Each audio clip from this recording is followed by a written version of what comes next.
সবকিছু নিয়ে আমি অনেক ভালো আছি। মঞ্চে ডিগবাজি, অদ্ভুত সংলাপ আর নানা বিতর্ক, এই পরিচয়ে এতদিন আলোচনায় ছিলেন ঢাকাই সিনেমার অভিনেতা জায়েদ খান। অনেকেই বলেন তার অভিনয় নয়, বরং অদ্ভুত আচরণ আর ভাইরাল মুহূর্তই বেশি জায়গা করে নিয়েছে দর্শকের মনে। কিন্তু হঠাৎই যেন বদলে গেল সেই চেনা ছবি। নিউ ইয়র্কের রাস্তায় শ্রমিকের পোশাকে দেখা গেল তাকে ক্লান্ত, নীরব, বাস্তব এক মানুষ হিসেবে।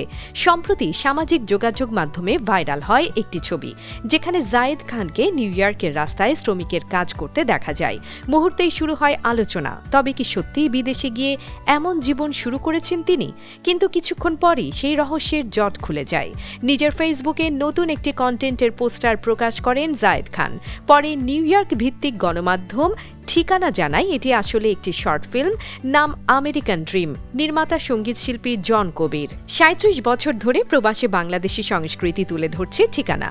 এবার তাদের প্রথম অরিজিনাল শর্ট ফিল্মের মাধ্যমে দেখানো হয়েছে প্রবাস জীবনের অদেখা বাস্তবতা। আমেরিকান ড্রিম শুধু স্বপ্নের গল্প নয়, এটি প্রবাসীদের কঠিন বাস্তবতার গল্প।